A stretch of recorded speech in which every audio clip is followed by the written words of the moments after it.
नमस्कार दोस्तों, मैं आनंद कुमार आप सभी के बीच आज प्रधानमंत्री के संदर्भ में एक अद्भुत जानकारी देने जा रहा हूं, जिसे किताब के 20 पन्नों में आप पढ़ेंगे। आज वो आपको 7 से 10 मिनट में ही क्लियर हो जाएगा। यानी मेरा एक लाइन और आपका 20 पन्ना। कहने के तो सब कहते हैं, लेकिन कर दिखाने में हालत ख़राब हो जाएगी। दोस्तों, ये एक सच्चाई है, आप इसे समझ सकते हैं तो एक बार मेरी क्लास को ज्वाइन करके देखें। यकीनन 1000 टीचरों के पास पढ़े होंगे, लेकिन एक टीचर ऐसा भी है जो कुछ ऐसा बोलेगा जो किसी को भरोसा नहीं होगा, और जब आ जाएंगे तो 100% विश्वास के रूप में ही समझ जाएंगे कि ये बातें सत्य थी और कहीं से भी दिग्भ्रमित करने वाले नहीं हैं। तो दोस्तों, देर न करते हुए हम आते हैं प्रधानमंत्री के बारे में अद्भुत जानकारियों को लेकर। देखिए, क्वेश्चन डालता है प्रधानमंत्री का चुनाव कौन करता है। तो प्रधानमंत्री का चुनाव जनता नहीं करती है। ये कहाँ से बनते हैं? तो इनका निर्वाचन नहीं होता है, इनका चयन होता है। कहाँ से?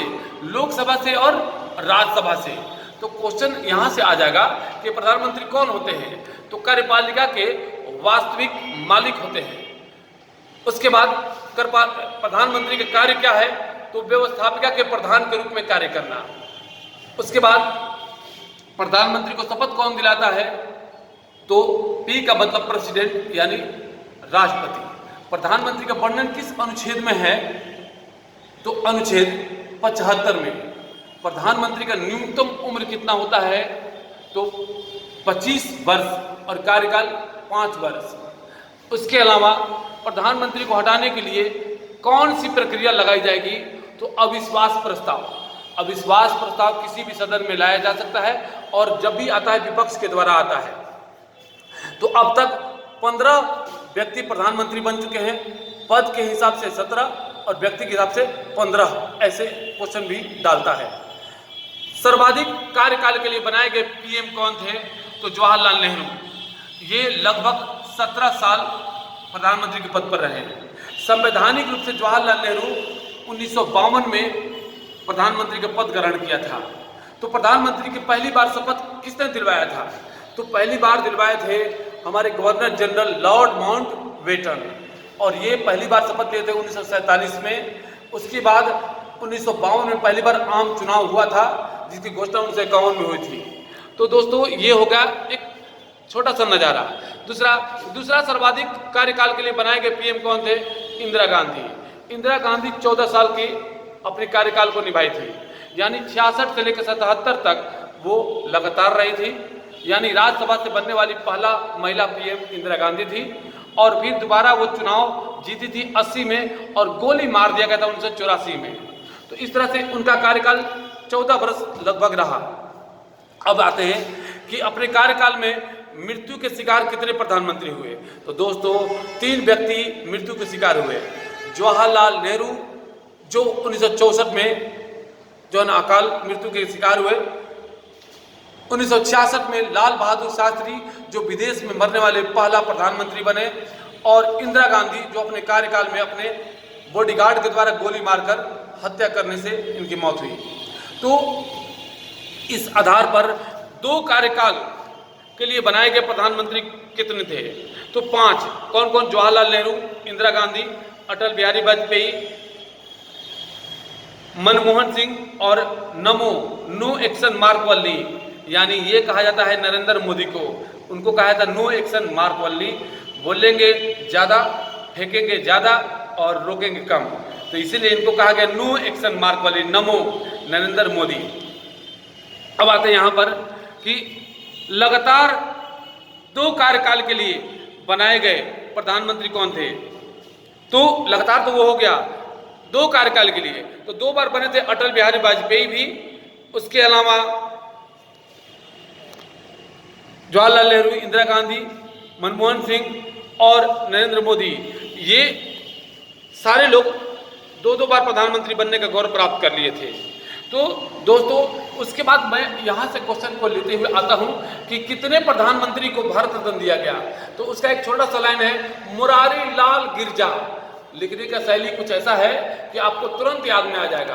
भारत रत्न पाने वाले प्रधानमंत्री कौन कौन है? एक लाइन याद रखेगा, मुरारी लाल गिरजा। मेरा एक लाइन और आपका कम से कम 4 पन्ना, मेरा 1 मिनट और आपका कम से कम 2 से 3 घंटा। सोचिए, मेरा मिनट और आपका घंटा, तुलना यही हो रही है। इस लाइन को अगर सुन रहे होंगे तो याद कर लेंगे, मुरारी लाल गिरजा।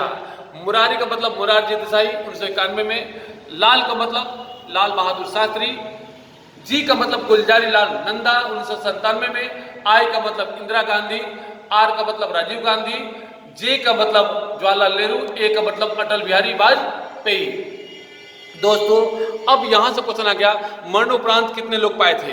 तो मरणोपरांत में आपका मिल गया 1966 में पहली बार लाल बहादुर शास्त्री, राजीव गांधी मरने के बाद लिए थे और गुलजारी लाल नंदा लिए थे। तो इस तरह से क्वेश्चन आ गया कि अब तक कितने प्रधानमंत्री सीएम के पद संभाल चुके हैं? तो दोस्तों 6 हैं। और ये हैं कौन कौन?